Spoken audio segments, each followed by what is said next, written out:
Okay, let's start it. Let's get started today. China today. Okay, today China today is talking about technology crisis. The China-US technology crisis, the case of semiconductors.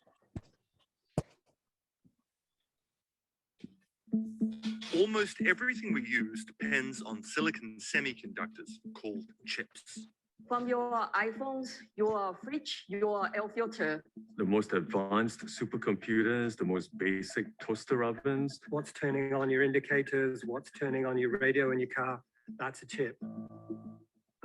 Today, about 1 trillion chips are made a year, or 128 for every person on the planet. And China's government is lending the industry the same strategic importance it gave to its atomic bomb program. It's arguably a lot more important because you are talking about China becoming self-reliant on the technology that powers all of mankind's future scientific advances. The key semiconductor is the advanced logic chip. It's the most expensive and complex piece of silicon that gives computers and smartphones their intelligence. This is the microprocessors designed by Apple, designed by Qualcomm, are made by only a very few companies, and they're made on the very, very most advanced manufacturing. Right now, there's one company that's crucial when it comes to making advanced logic chips. Taiwan Semiconductor Manufacturing Company, or TSMC. And it is a company that makes customized chips for a lot of global tech companies, including Apple and NVIDIA and MediaTek. So when TSMC has a shortage, entire industries shut down. And this dependency on Taiwan worries Western countries. The other concern that has been voiced by others is the fact that China claims Taiwan, which is a democratically self-governing island. China has always said it wants to take over Taiwan by force if necessary.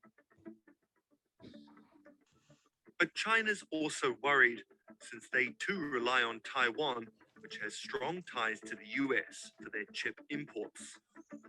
The result of all this, multi-billion-dollar plans by multiple countries in a race to dominate the mother of all cutting-edge technologies.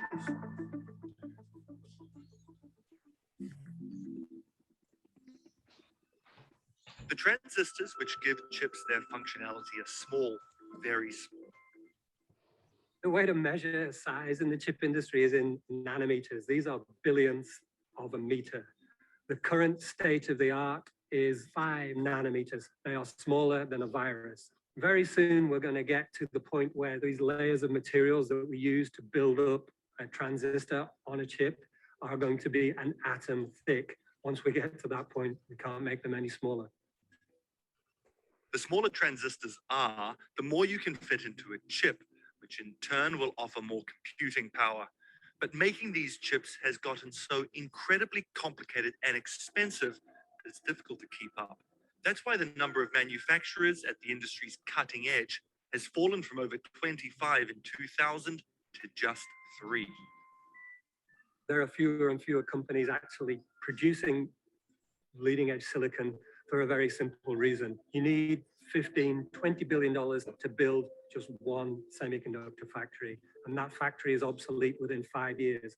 That means you need to be running that plant 24/7. It needs to be producing hundreds of millions of devices a year, and those devices need to be selling at a very high premium. Otherwise, you're losing money. And there are really only a few companies that understand the brutal, economics of the industry and that they can play that game and win. But now the American champion Intel has shown signs of a slowdown. Although it's dominated the industry for the last 30 years, it's starting to fall behind in manufacturing and has announced that, like everyone else, it may start outsourcing some of its work to TSMC. What's really changed, though, over the last decade is that you've had what's called the birth and the growth of foundries. These are companies that specialize only in manufacturing and take designs from other companies and make them their process technology. In the past, they couldn't really keep up with Intel, but now, particularly TSMC and to a secondary extent, Samsung have actually got ahead. The net result of that is that a company like Qualcomm, a company like Apple can design a processor, send that design around the world electronically and have that design made into a piece of silicon on a more advanced process. By volume, South Korea's Samsung actually makes more chips than any other manufacturer. But the company mainly focuses on memory chips rather than the custom-made logic chips that companies depend on TSMC for. Everybody wants TSMC to do their best stuff because TSMC are better at it. It's simple as that. The economics and the technology, they've won. Above 30% of the most advanced logic is done in those factories in Hsinchu by TSMC engineers. Both Samsung and Intel have recently announced multi-billion-dollar investments in the foundry business, although they won't be a threat to TSMC for years to come.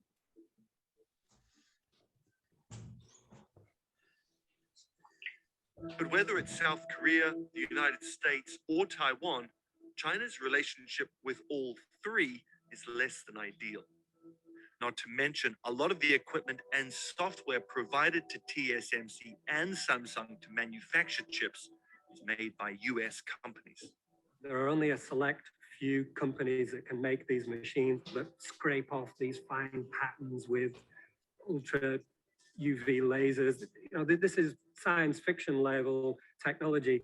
Applied Materials here in California, KLA-10 Core, lots of these companies that you've never heard of are absolutely crucial in the supply chain in making these machines that then translate into these multi-billion-dollar factories that make chips. And the US has leveraged its position to enact sanctions on China, banning the country from using US technology out of security concerns. So we're all familiar with the example of Huawei, whose smartphone business has basically been essentially obliterated by US sanctions, whether it's software, whether it's actual chip components, materials that go into chips, or equipment that you use to fabricate chips. All of that is technically banned.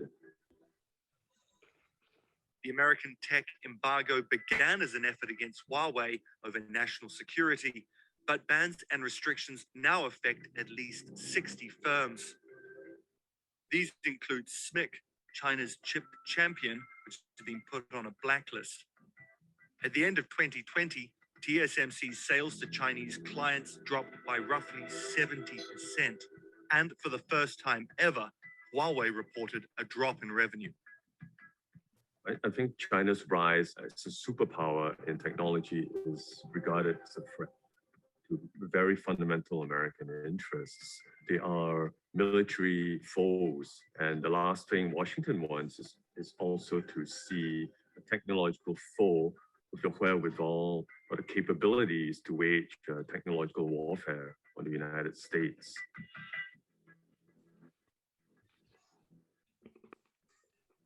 But US sanctions might not be such a simple solution. China is the largest purchaser of chips in the world, as well as a manufacturer of less sophisticated chips for companies like Qualcomm and other American companies. Bear in mind that a lot of American businesses rely on China for growth. So there is very strong pushback from the private sector to allow the flow of American technology to China to resume. But if you look at the overall picture, I think the Biden administration shares the Trump administration's objectives in curtailing China's rise as a technological power. And that's because that would have ramifications for really long-term strategic goals. We're investing aggressively in areas like semiconductors and batteries. That's what they're doing and others. So must we. But cutting China out completely isn't an option, since much of the world depends on China to manufacture most of their electronics, like iPhones. chip designed, say, by Apple in Cupertino in California will be made in Taiwan, then packaged into something that's going to end up in an iPhone in the Philippines. That chip then makes its way to China, where it gets plugged into an iPhone. That iPhone then gets on a plane and gets sold in Europe, or maybe even comes back to Cupertino and gets sold in the Apple store. So the semiconductor supply chain is arguably one of the most complex and widely geographically spread supply chains in the world. From Beijing's perspective, US sanctions are a way to keep China at the bottom end of the supply chain, forever stuck as a low-tier manufacturing hub. That's why China is determined to become self-sufficient and is shifting into its highest gear. During its annual NPC meeting in 2021, President Xi Jinping pledged $1.4 trillion to accelerate their tech industry and become totally independent from foreign technology. One of the announcements that we've seen come out since the NPC has been SMIC, China's top chip maker, signing an agreement to build a $2.5 billion semiconductor foundry or manufacturing plant with Shenzhen's government. And I think you'll see more of those private-public partnerships where a private giant or entity such as SMIC drives more efficient private capital into national objectives. SMIC, or Semiconductor Manufacturing International Corporation, is China's largest foundry. Although it's still decades behind Taiwan's TSMC, China has shown its ability to throw money and human resources at the development of mega projects. But the chip industry isn't quite the same thing. There have been numerous failures in terms of China's domestic chip development effort. SMIC is an example of a success, but there have been plenty more that have fallen by the wayside. Literally hundreds of much smaller corporations that you and I have never heard of that raised capital but ultimately failed to deliver on its goals. TSMC has shown it takes much more than capital and human resources. It takes time. So TSMC was founded in 1987, and it has spent more than 30 years in developing and creating its own manufacturing technology. It is just not very likely that you can create a comprehensive semiconductor ecosystem overnight. And unlike the US or China, Taiwan's economy is largely built around semiconductors. TSMC is located in the small town of Hsinchu, which hosts a whole ecosystem of other well-established chip manufacturing and packaging companies. And the industry also attracts Taiwan's best talent. One of Taiwan's best paying industry is the semiconductor industry. So with that incentive, a lot of school children would see the electrical engineering or anything that's related to the semiconductor manufacturing as their top choice when they decide on which university departments they want to go to. So in the US, you have students choosing to study computer science or other subjects that would be more related to the skills that big tech companies like Google or Amazon require. Likewise, in China, students are much more likely to be attracted by companies like Tencent, Baidu, and Alibaba, or make their own app. One of the things that Chinese officials in recent years have been stressing, it's fine to build the world's best food delivery app. But at the same time, you need also to be able to attract talent into areas such as AI, quantum computing, basic scientific developments, what we call the hard sciences or hard tech. To counter the lack of talent in the field, China's been recruiting talent from abroad, which has been controversial in Taiwan and the US, considering China's history of taking intellectual property. China has been hiring aggressively from Taiwan over the past few years. And what the US may be concerned is these people may bring their know-how to China and help China build up a semiconductor industry more swiftly and more effectively. And there is actually a well-known IP theft case. The US memory maker Micron has sued Taiwan's UMC and a number of engineers. Micron alleged that some of these engineers formerly had some know-how from Micron to help UMC's Chinese partner to build up their memory chips in China. But all these resources and talent still don't necessarily equal success.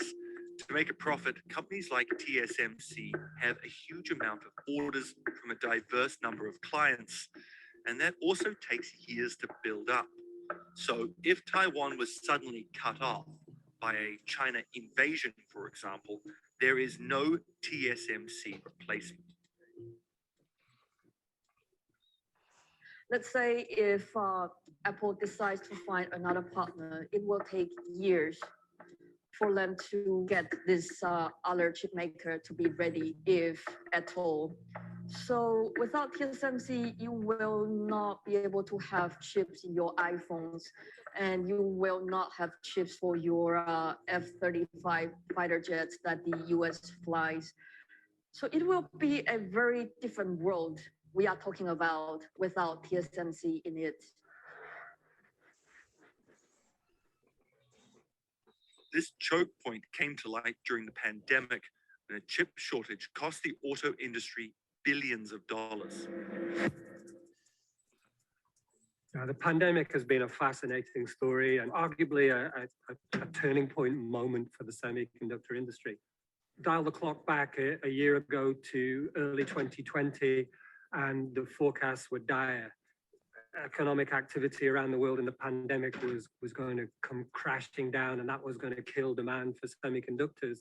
What really happened, though, was as we were locked in our homes, studying and working from home, we felt an increasing need for the electronic services, for the electronic devices that had been around us all the time, but we felt a much more intense need for them. And that had a knock-on huge effect in creating demand for semiconductors. Roll the clock forward to where we are now, demand has come surging back. And it's come surging back in sectors where it really wasn't expected to. For example, the automotive industry, which thought that essentially the world was ending, that there was no demand for cars, and they were going to have to shut plants down. Having to shut plants down because they can't get enough chips. This prompted the US to sign deals with TSMC and Samsung to build factories on their own turf. If we see what's being billed as an electronic Cold War fully materialize, that China goes its own way in technology, that Europe and the US go in another direction, then perhaps it makes increasingly more economic sense to have facilities here.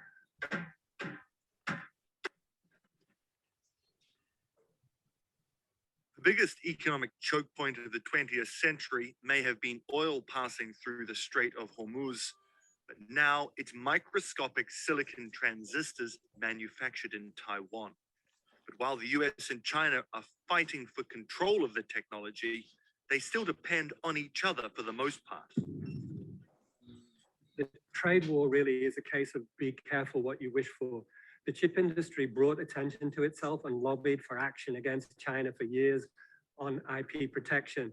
Now that it's happened, they're not happy with the situation. Why they're not happy with that situation? Because they depend upon the Chinese market. It's the fastest growing, biggest market. They need to be able to sell chips into China. Right now, China needs them. China needs what they're producing. Massive wake-up call for China, massive call to them to show that they need to be independent. The worst case scenario for the US is that China makes that leap, that this next 5-year plan or the 5-year plan after that finally hits home. Chinese chip manufacturers emerge and become competitive to Intel, to NVIDIA, to Broadcom, to what Apple can produce inside. The worst case scenario, at least from a globalist point of view, is bipolarization of the world, where you have US and China and countries around the world lining up behind one or the other. It's not good for a lot of things, just starting simply with global trade. But if I may be allowed to wax lyrical for a second, it ain't good for the advancement of humankind.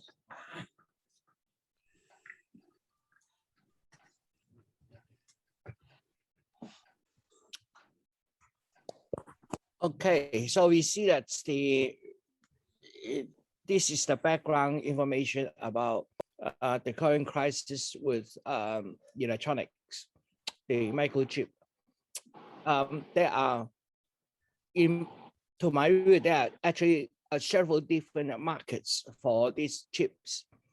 Of course, the most advanced chips today is about 5 nanometers size.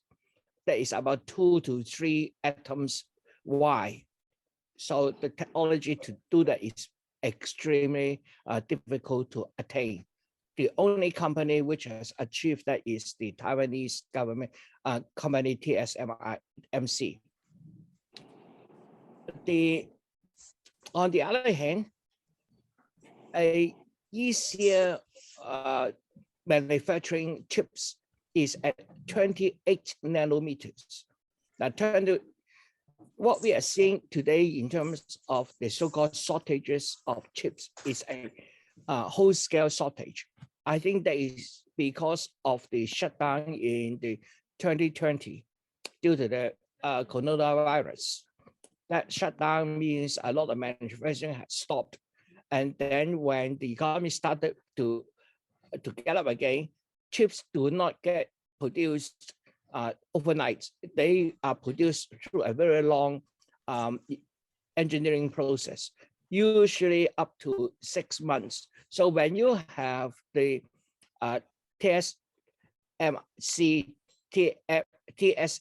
starting to make the chips, then the time you can have the chips in hand will be at least 6 months later, because after making the chips, you do have testing, packaging, etc., etc. There's a long process.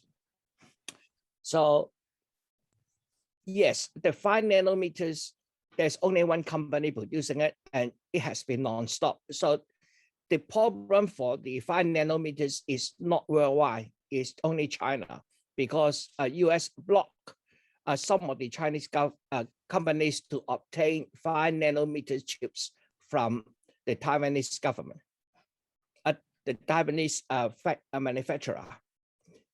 On the other side, the less advanced chip, 28 nanometers chips, is driving all the household electronics, television screens, toaster, the car, etc. And this can be manufactured by China. China is now trying to gear up its manufacturing capability to produce 28 nanometers chips. Of course, the 28 nanometers chips will not be very profitable compared with the 5 nanometers chips, but they can still generate a huge profit, especially when there's a shortage. So the chips can increase price because of the demand, supply and demand. The demand is high, supply is low, therefore the price go up. Now opens up a possibilities for China to actually make a advance in that. So let's look at some of the issues here. Let me see, is that this one? Hi everyone, welcome to Difference Frames the World, a channel to find a real China. Today we would like to discuss whether the Chinese can make chips, a question that many viewers have been pushing us to address for quite a long time. It is a fascinating question, indeed. And the answer might be shocking to most viewers, if they know nearly 30% of scientists in the chips industry are Chinese. Few people know the boss of NVIDIA is Chinese. He was born in Taipei in 1963. And fewer people know the lady who saved AMD is Chinese. She is Lisa Su, born in Taiwan in 1969. Many years ago, there were 3 players in the CPU industry: Intel, AMD, and VIA. VIA is from Taiwan. VIA was sold to a company in Shanghai several years ago. China also has the right to develop x86 architecture CPU based on the first generation of AMD technology and VIA technologies. Intel and AMD, including VIA, make CPU processors mainly for desktop computers, laptops, and servers, but the processors used in mobile terminals are primarily based on ARM architecture. China has the right to develop ARM architecture processors. Both Huawei CPU products and the M1 chips used by Apple are based on ARM's architecture. On April 15, 2021, China's Lungsan published China's CPU architecture, Lungarch, which has passed China's third-party intellectual property inspection. It is the most significant breakthrough in China's semiconductor industry. It is worth mentioning that all chips used in China's space programs are 100% based on China's technology. And as we said before, the Chinese supercomputers are also based on China's own hardware and software. Chinese people, including mainlanders and Taiwanese, are good at computer technologies. In Western countries, Chinese science workers are everywhere. An excellent example is ASML, the only company in the world that can make EUV lithography machines. Because of the US export control rules, ASML cannot ship EUV lithography machines to China. However, the Chinese Academy of Sciences has announced it will enter the industry, and Tsinghua University has also made progress in EUV light sources. Among nearly 5,000 patents owned by ASML, around 2,900 are developed by Chinese scientists. Suppose the United States continues to stop ASML from selling its lithography machines to China. In that case, China will have to make its own, which it is doing now. Then, several years later, people may have difficulty distinguishing between a lithography machine and a washing machine, price-wise.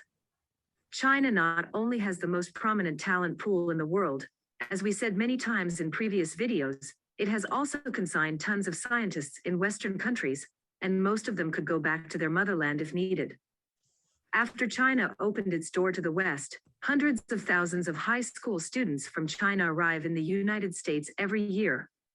They bring tons of cash to support the US universities and become an indispensable part of the US high-tech industry. Most of them are in the science and technology to further their studies, and many of them eventually stay in the United States after completing their courses. So in the US scientific community, scientists of Asian descent occupy more than half. Among 120,000 scientists in the United States, Chinese accounted for about 30,000. In Silicon Valley, 250,000 Chinese are engaged in semiconductors. In many famous American companies such as Intel, AMD, Qualcomm, and even Google, many of the R&D staff are Chinese. Many of them have Chinese birth and growth backgrounds, and they have contributed many patents and R&D in semiconductors, 5G, AI, and other technologies. China spends tens of billions of dollars on training them, and the US finally benefits from their knowledge and skills. Whether the United States can keep the Chinese science workers is key to its success in the chips industry. The former US President Donald Trump did China a big favor by forcing many Chinese students and scholars back to China. If Biden administration and future leaders continue Trump's China-phobia policy, Chinese people will be thrilled to welcome those talents back. The United States has realized its mistake and is welcoming Chinese students again. Several days ago, it announced that students holding an F or M visa could fly directly to the US. However, the COVID pandemic exposed the weakness of the United States, and the rising hate crimes toward Asians make the United States not as attractive as before. Today's young Chinese people are not like their parents, and they regard themselves as peers to people in developed countries. China's success in the past decades lets the world know a non-white country can also reach and stay at the center of the world arena. China, however, also made some mistakes, and it was almost entrapped by Western economists who advocate globalization and a free market economy. Lenovo is a perfect example to illustrate the trap. If all Chinese enterprises were like Lenovo, China would have no opportunity to win many fronts. The US does not bother sanctioning Lenovo, not because it is a company headquartered in the US, but because it is only an assembly line. Instead, it uses Intel, AMD, and other US processors, buys memories from South Korea, purchases hard disks from the US, Japan, and South Korea, and then installs the operating systems from Microsoft, Google, which are also US giants. When Lenovo bought the ThinkPad product line from IBM, Chinese netizens were excited and thought it was a victory, but it turned out to be a liability instead of an asset. Nowadays, we do not know how many consumers would like to buy overpriced ThinkPads in China when the US end users can buy 30% to 50% discounted laptops with the same or better configurations. Ne Guangnan is China's top specialist in information technology.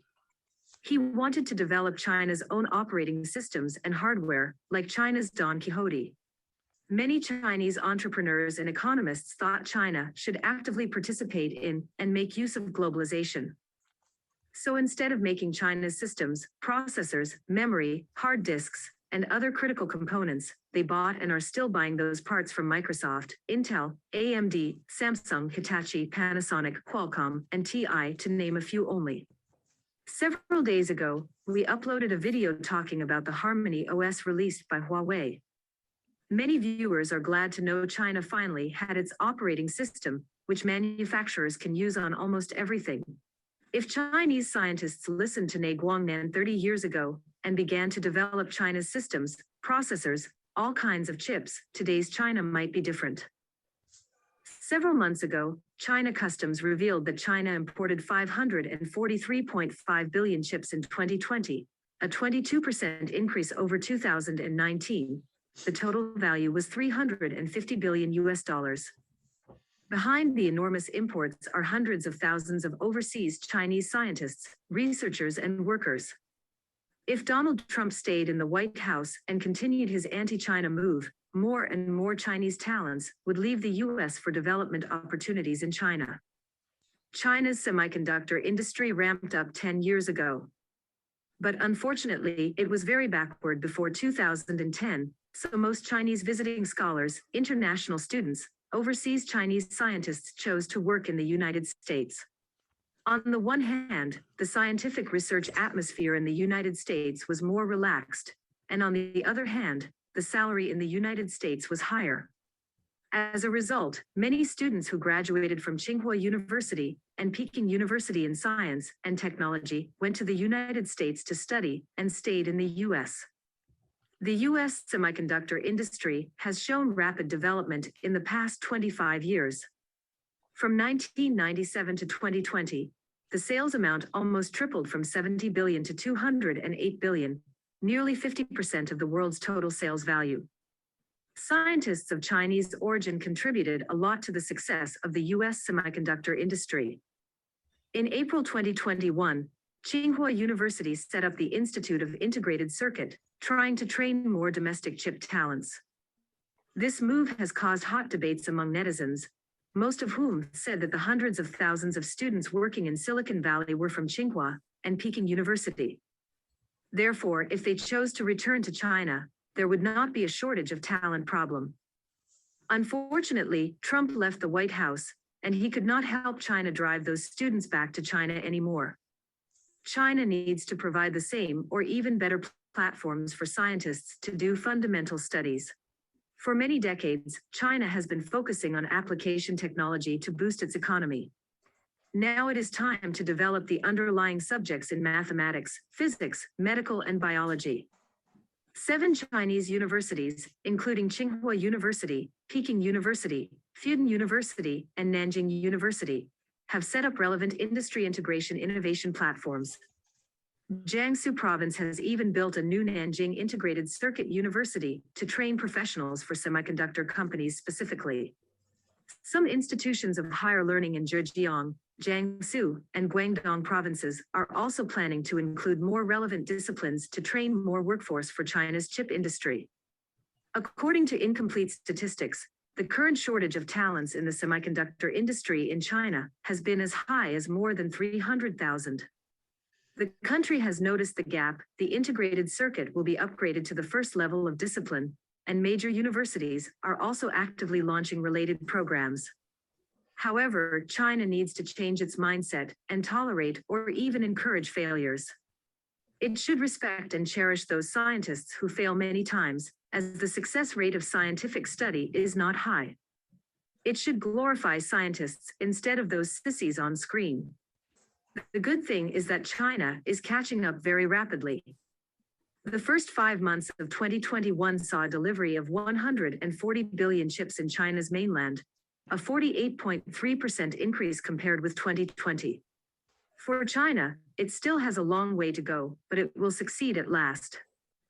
The United States is forcing China to become an all-inclusive economy, and it will soon come true. Let us end this video with one question. What will happen to the US chip manufacturers if China makes chips like KFC and McDonald's in the coming 10 years? Put your answers below and share your thoughts with other viewers. Okay, now there's a lot of technical terms here. I think I need to give you a little bit of explanation. This particular video talk about the CPU, the central processing unit of our computers, including our smartphones. There's a CPU there.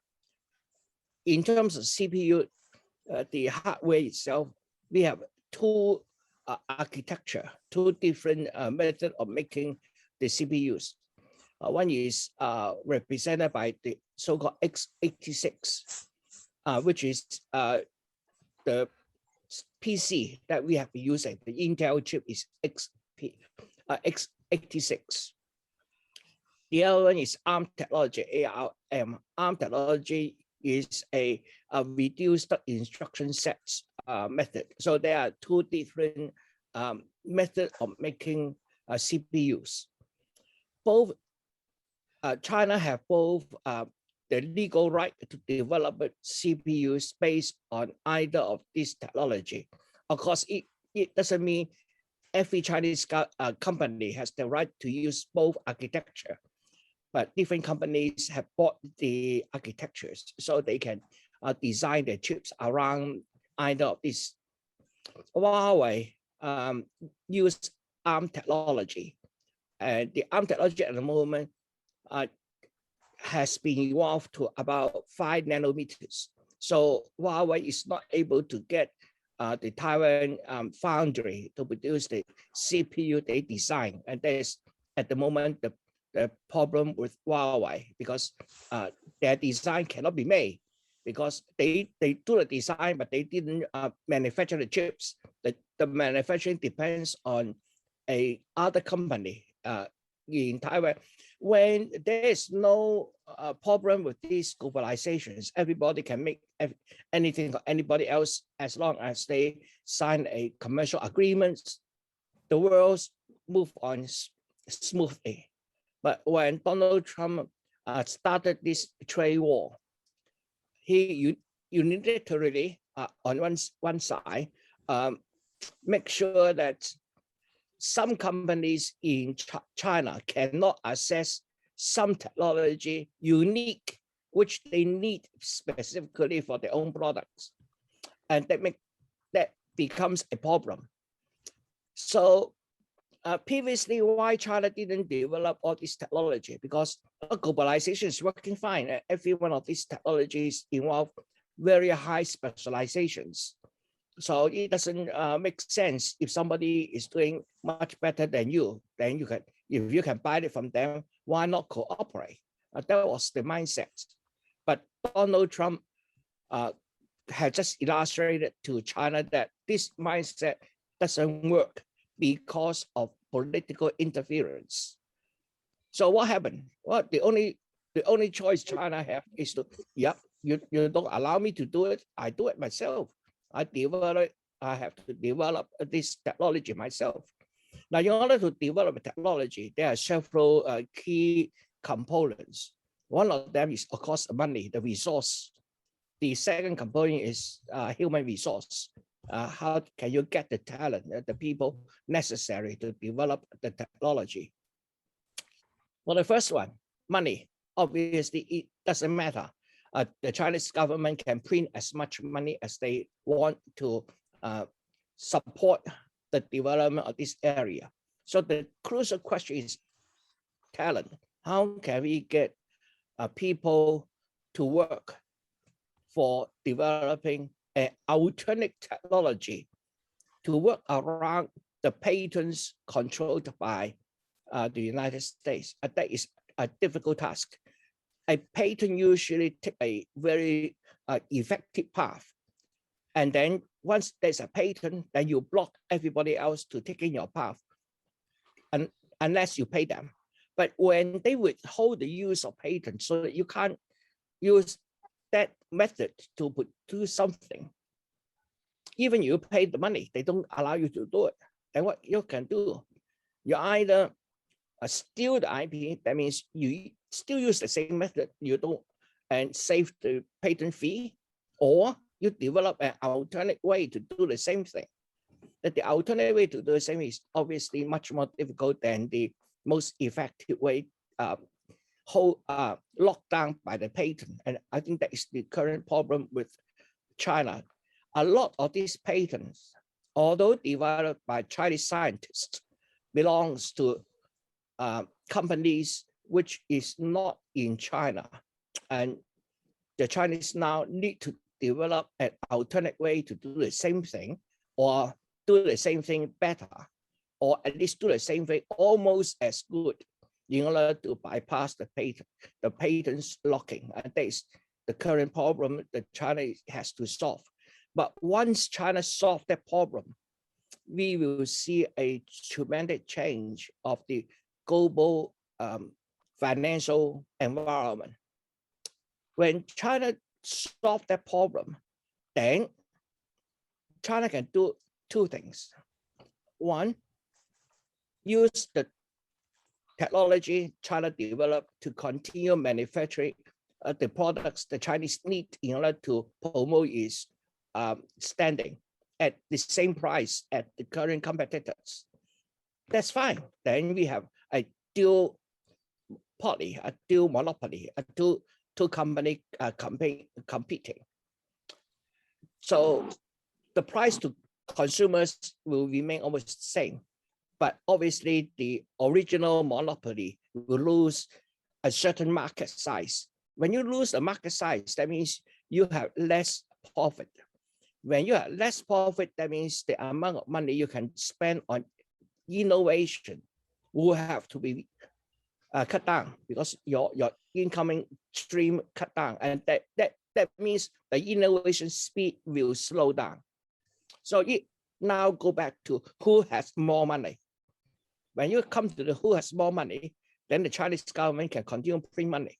Of course, the US government can also do the same. For example, we see that in 2020, 2021, the US government is making a lot of loans, couple of $1 trillion by printing money. Yes, but unfortunately, the difference here is China's run state-owned enterprise. That means the state-owned enterprise is backed by the state, and that means the money resource is almost limitless. Whereas the United States run by private enterprise, these individual companies will not have unlimited financial support unless under a typical political situation. So there's a fight between finances. Now, that is when both parties, the Chinese alternative, sell their product as about the same price. But what if the Chinese counterpart choose to sell the product as a significantly lower price than the competitors? Then the market will shift, because after all, if the product is as good or almost as good, but the price is half or even a quarter, then a lot of companies will switch to the cheaper alternative to make bigger profit. And therefore, the current monopoly will lose a very large market share. That huge market share loss will also mean they will not be able to finance future innovations. Whereas on the other side, the Chinese alternative by gaining the market, although making less profit, is still profitable compared with before they had that alternative method. So they are still making more money, and therefore they can still at least maintain the innovation for at least catching up. And on the other side, the leaders now is now limited by resource in innovation, and then the story will change. Then the Chinese side, the alternative side, will have more innovations, driving more effective solutions and making the solutions even cheaper. And then the American technology advantage will lose. And that's why a lot of people say Donald Trump actually is a Chinese president, because he worked for Chinese, not for American in the long run, because that makes the Chinese, that gives the Chinese company motivation to challenge the US. Previously, China doesn't need to challenge the US. Well, we cooperate, we buy from you, no problem. But once when we have money, want to buy, we can't buy, then the Chinese have to find a solution to the problem. The solution is, of course, the only solution is to work around that by making an alternate solution to the same problem. Once they solve that problem, then it's changed. Well, can you expect China never solve that problem? Unfortunately, history showed that for every problem, there's more than one solution. Look at the embargo of Chinese in space. So the International Space Station, China cannot participate in the International Space Station program, although it's called international, but it's not international. China cannot participate. By 2024, the International Space Station is going to close down and or its service life. Then the only space station left in the space will be China's own Tiangong space station. Also look at supercomputer. Originally, the supercomputer China used the Galaxy 2 used the Intel chip, but again, I think is Obama banned the Chinese government obtaining the Intel chips to make the supercomputer. So China developed its own chips to produce its own supercomputer. Of course, not as efficient as the American chips, but they can still do it. Then eventually, when the Chinese manufacturing catch up, then you will overtake. Now, in terms of the architecture, I talk about two architecture, the x86 and the ARM. In the video, we saw that they talk about a Long-Sin architecture. This is a development based on the x86, but it's an independent development, and therefore it has own copyright. And you open up the copyright, and so that it becomes an open source. So maybe I'll also explain what is open source. Open source means the method of doing something is open. Everybody can look at how it is done in terms of software, in terms of how it's done. And then everybody can make changes to the same thing for your own use.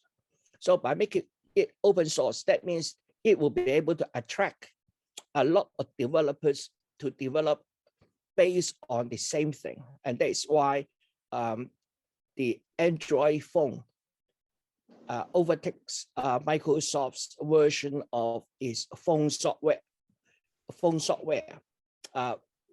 Remember, before the Android, our phones was manufactured by Swedish company, not Chinese government, Chinese companies, right? But it lost out because Google developed the Android system and put it open source so that everybody can use the Android system. And therefore, we are Samsung, Sony, everybody having a similar phone operating system. Now, the issue is also this thing. Now, everybody use their computers. The computers basically today we have 3 different versions. One is the Windows. Everybody use, a lot of people use Windows. Another one is the Apple. I use Apple. And the third one is Ubuntu or open source Linux. I also use Linux. Huawei's Harmony OS is based on Linux. So is Apple's OS and the Google's Android. They are all Linux based, but they are different flavor of the Linux. They are incompatible between each other. But Huawei's Harmony will be compatible with Android. But later on, it will be even faster than Android. And then later on, it will become compatible with Apple's iOS as well. When that is done, then it will attract developers currently working for Android or working with Apple to join them. And when you have a large developer base, then you have more events, and then eventually it will win out. How Android wins over the Windows CE is having it open source. Huawei's Harmony OS is also open source. So we are seeing a new trend in China's technology sector now. They are manufacturing itself, the design of the manufacturing, the architecture is open source.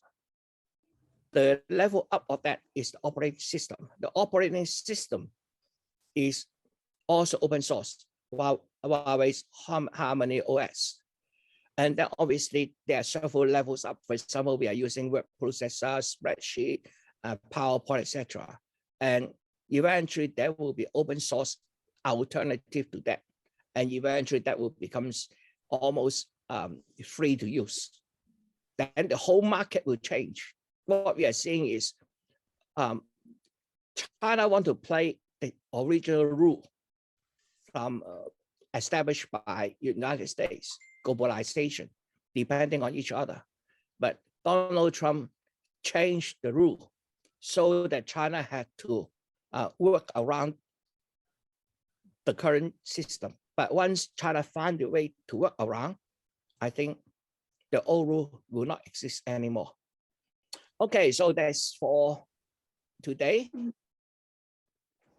Any question? Yes, please unmute yourself. No? No. No? Okay, in that case, see you next week then. Okay. Thank you, you. Albert. Thanks, Albert. Thank Bye, you. everyone. Bye.